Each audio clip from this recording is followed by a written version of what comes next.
Hey everyone, I'm back, and today we're going to be talking about Gran Turismo. And this movie came out in 2023, and it's currently on Netflix. And I thoroughly enjoyed this movie. I actually liked it more than I thought I would. And about 10 minutes in, I kind of got the thought of this movie's better than it should be. It wasn't until like the day before watching this movie that I realized that the director of this film was Neil Blomkamp. And for those who don't know him, he's the same director as District 9, which I haven't seen yet, but I heard a lot of people like it. I've seen Elysium a long time ago, and I don't remember much about it. I haven't seen Chappie or anything else, so this is the first Neil Blomkamp film I've reviewed on my channel now. And I liked how the visual effects in this movie were used, and it does kind of feel like a video game, and it's kind of creative in ways, and I do like the video game side of this film, and it doesn't take away from the seriousness of any scene that it's used in. It more or less is used as a tool to help get you inside the head of our main character. And sure, there are some cheesy parts. Sure, there are elements of it that don't really work, but I feel as though, in terms of what I would want from a story like this, I just feel as though it's a movie that works.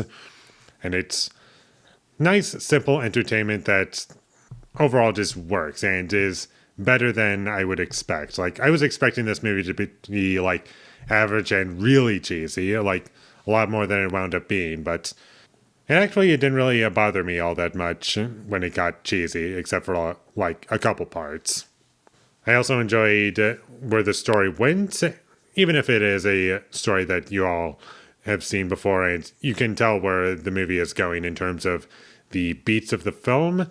Like, you can kind of predict it, but I don't feel as though it's a film that only works if you don't know where the story is going, because it's very familiar territory that it's going after, but still nothing super disappointing when you get to those points. It's still entertaining, and the racing scenes were a lot of fun.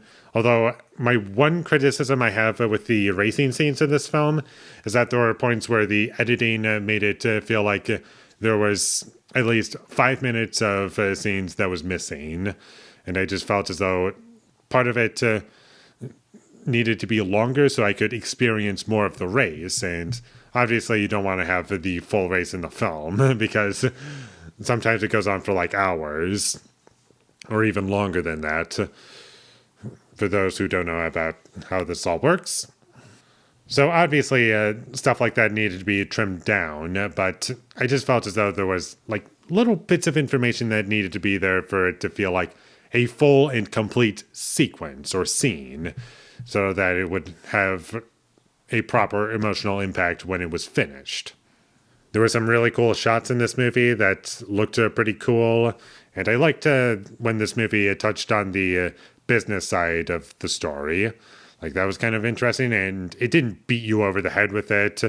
It felt like, oh, this is like just a natural part of all these conversations, and that stuff I liked about it. And I thought Orlando Bloom was really good in this film, and David Harbour as well.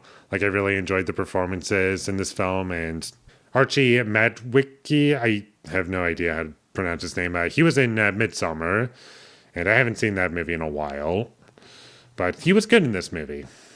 I also enjoyed the licensed music in this film. I thought it was very entertaining and added to the energy of the film that it was going after and complemented the tone. I liked the characters in this film overall, and the way that everything was presented was very solid, in my opinion, for the most part, obviously. And my only other criticism that I have with this movie, and this is not a thing that happens throughout the entire film, but mostly just in the first act, the amount of times that characters were asking our main character why he loves racing so much, basically, or just trying to understand why he loves racing, was a bit much for me.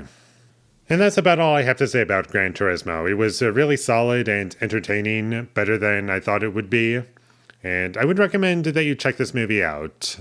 I need to watch Neil Blomkamp films now that I've seen this, and I would love to check out District 9, but I'll get to that at another time.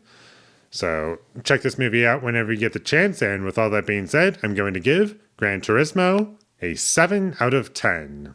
Thank you for watching my videos as always. If you enjoyed this review, be sure to leave a like and comment down below you thought of Gran Turismo, and my social media links, they will all be in the description, so follow me there.